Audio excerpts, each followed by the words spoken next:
Hi, I'm Sandy Petersen. This is my assistant designer and son, Lincoln Petersen. He's going to be helping me here, and we are going to show you how to play Planet Apocalypse.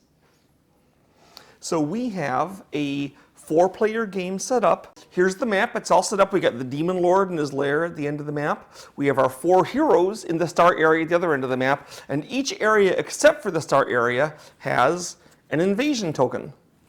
So now the map's ready to go. We have our hero sheet set up in front of us, and we're going to show you how to set up a hero sheet. This is John Dark's hero sheet. First, we're putting his health cap marker on 4. That's his maximum possible health at the moment. Then we're going to put his health marker on top of that, and that will go up and down, but it can't go higher than 4.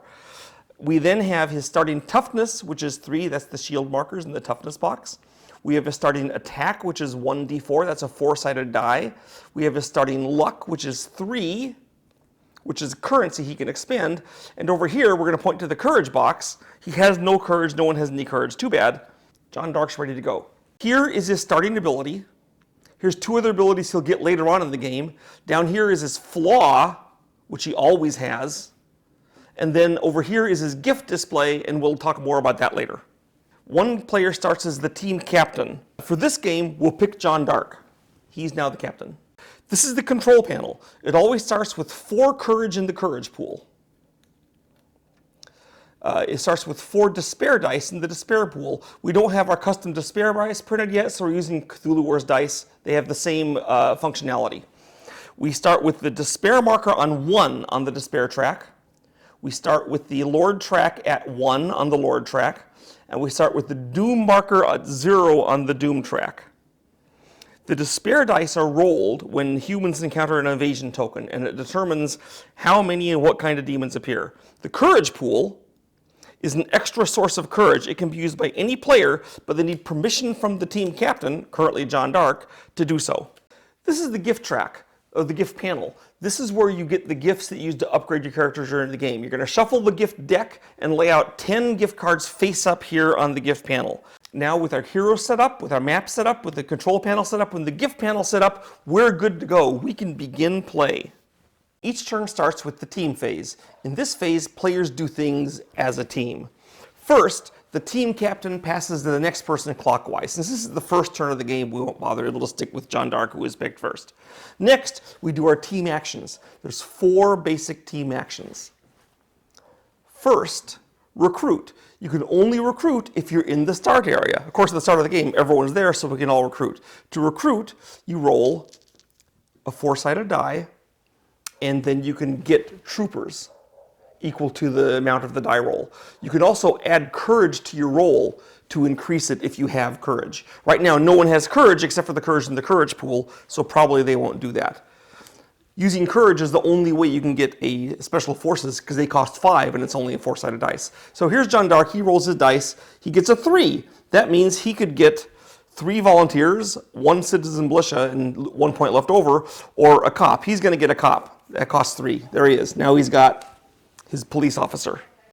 These are the troopers. They come in 5 categories costing 1 to 5, from the lowly volunteer to the mighty special forces. When you recruit a trooper, he's placed by your hero sheet. You can have up to 4, but they all have to be the same kind. You can't mix and match.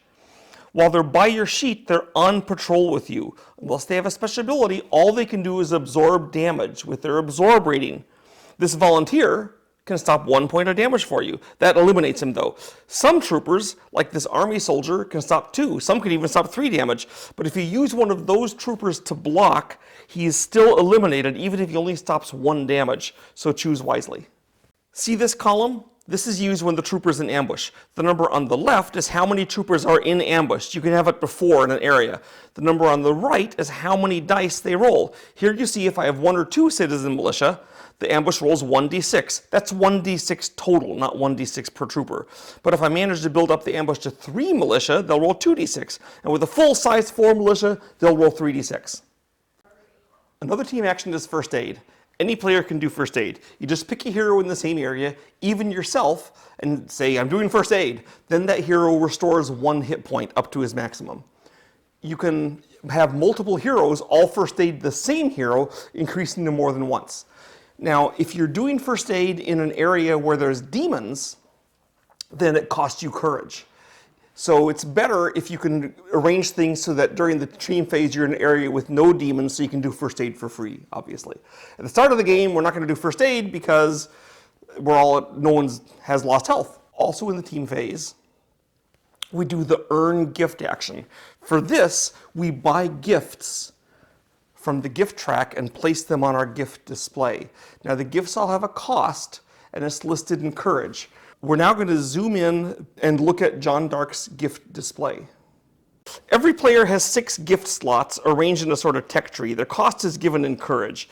The first gift you buy has to be marked start. You can see that John Dark has 2 start slots. Once a slot is filled, you can buy the gifts in slots connected to it by arrows. So, for example, if John buys this gift, acquire ability forfeit soul, the next time he buys gifts, he can either get his other start gift or this one, the cost 7 gift. When you buy a gift, you pick a card from the gift display and take it for your own.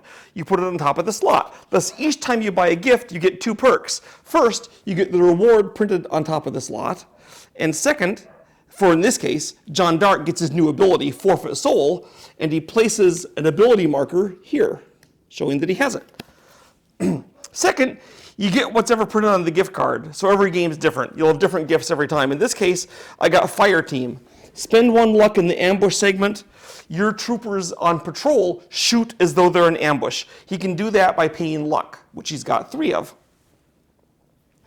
John was able to buy his gift, even though he doesn't have any courage, because he is the team captain. He controls the courage pool. It cost him 4 courage to get that gift, so he simply spent the gift, the courage in the courage pool, and got that gift for himself. Of course, a more public-minded captain may have saved that courage for some other player, or maybe just used it for later on in the game. Some heroes have unique team actions that only they can do. For example, Naomi Jocelyn has her nimble team action, which lets her move 1 area during the team phase, but she chooses not to at this time. The next phase is the hero phase. In this phase, each hero, starting with the team captain, does his turn. On his turn, he can take multiple actions, but each action only once. Typically, there's only 3 actions you can do. You can set ambush, you can move, and you can attack. You can do these in any order. For example, you could move, then attack, then set ambush, or set ambush, attack, then move, anything you want. So we're going to begin with John Dark taking his turn. John Dark is here in the start area. He's going to start by setting an ambush. To set an ambush, you take any or all troopers you have with you and you simply place them in the area. So he's going to put his single cop in the area. Now that cop's in ambush there. So now if demons move into that area, the cop will shoot at them. Also, if any players are attacked while in that start area, the trooper can absorb damage for them. And it doesn't matter who the hero is, the ambush trooper is available to them all. Okay, now John has 2 actions left. He could attack or he could move. Well, he can't attack because there's no enemies in the start area, so he's going to move. So John is going to move 1 area. Now he can move up to 2 areas during your turn.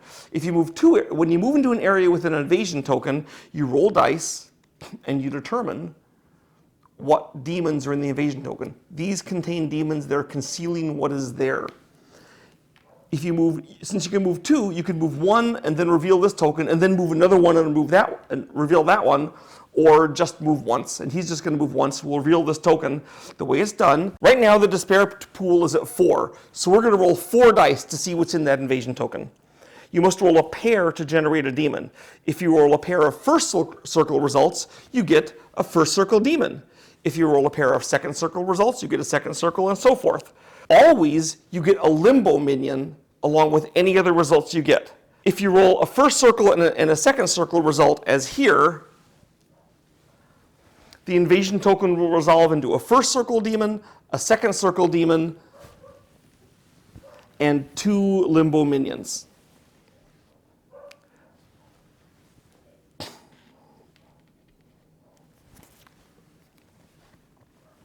Attacking. To attack, just roll your attack dice. Before you roll, other heroes in the area can choose to help you. To help you, they have to spend a courage, either from their own supply or the team captain can let them spend it from the courage pool. And that increases your dice roll by a level. For example, John Dark rolls a 4-sided dice. If he was being helped, then that would go up to a 6-sided dice. Since he's alone, no one can help him. Here's the demon panel. When you attack, take your die roll, then compare it to the toughness of the demons in the room. Do not add your dice together. You have to roll higher than an enemy's toughness to kill him. For example, you only have to roll a 2 or higher to kill a limbo minion, but it takes at least a 4 to kill a first circle. A second circle requires you to roll higher than 6, and see the third circle is 4 plus 4. This means you need to have a result of 5 or more on each of 2 separate dice. This also means that at game start, your heroes can't hurt a third circle demon in combat. You need to get that second die or find some other means to kill them. Fortunately, they're rare. When you kill an enemy, you also earn a courage. This is how you acquire your courage. He's going to roll his 4-sided dice, and he's going to try to beat one of the things there. He rolled a 4. That's high enough to kill either a limbo minion or the first circle demon, who was a 3 toughness. He's going to kill the first circle demon, he eliminates it, and he gets a courage because he killed a demon. That's how a turn goes. Now the next player will take his turn and we'll keep going around. Now we're going to move the other players as though they had all taken their turns. Now it's the enemy phase. First, we bump up the despair track 1 per player. We have 4 players, so it goes at 4. 1, 2, 3, 4. Now it's at 5. When the despair track reaches or passes the 1 marker again, then certain things happen. First, 4 more courage is added to the courage pool. Second, a despair die is added to the despair pool. This becomes the game timer in effect. As the game progresses, the despair pool gets larger and larger and keeps producing more demons from the invasion tokens. Third, the Lord track moves up a step. When the Lord track returns back around to 1, a number of things happen, most of them bad. We won't go into them in any detail, but suffice it to say that the Lord himself advances a step towards the exit and spawns a 4th circle demon, and they're terrifying. Now the enemies get to attack. They attack in groups, and each group attacks all at once. The team captain picks who the demons attack if they have a choice. So for example, in this area, we have 2 groups. We have this limbo minion and we have the second circle demon. Now, the team captain would normally get to pick who the limbo minion attacks, except John Dark's weakness is he's always attacked by the lowest order of demon or minion in the area, which is the limbo guy. So he's going to attack. He rolls a d6 because that's what limbo minions roll. There's only one of them. He rolls a 6. He rolls a 3 and compares it to John Dark's toughness of 3, which means he didn't exceed John Dark's toughness, and so he's not injured. Next, the Fiend attacks. He rolls 2d10. Demons in general will roll a d10 equal to their number of their circle, except for the limbo guy's 0 circle. So he's going to roll, and the team captain picks, hey, let's hit John Dark again. Why not, right? Because he missed a bullet with the little guy. So the Fiend attacks, and he rolls a 6 and a 2. Well, again, the 2 doesn't hurt John Dark because of his toughness of 3, but the 6 does, and John Dark's hit points drop a point. Now, in this chamber, we have Moose Kowalski all by himself, and so the demons have no choice. They must all attack him. So first, the 2 limbo minions attack. They roll 1d6 each. They get a 6 and a 6. That's 2 damage for Moose. And then the Grillus, the first circle demon attacks. He rolls 1d10. He rolls an 8, and he goes down again. Wow, that's ouch for Moose. Okay. After the enemies attack, then they move. And the easiest way to do it is move the enemies closest to the start first. So that these enemies move to this one space there, then these enemies move here. Then the invasion tokens move up. And a new invasion token spawns here. And you'll see this invasion token just moved here where Moose is. That means we immediately roll dice to resolve it. And it was 1 Grillus, a first circle demon, and 1 second circle demon, and that's what we got. Now the final stage, we're going to have the ambush fire because demon just moved into the area. This ambush is a single cop. He rolls a d6. Let's roll for him. He got a 6. Woohoo! Well, that's not enough to kill the Fiend because you have to roll higher than a 6, but it does kill this guy.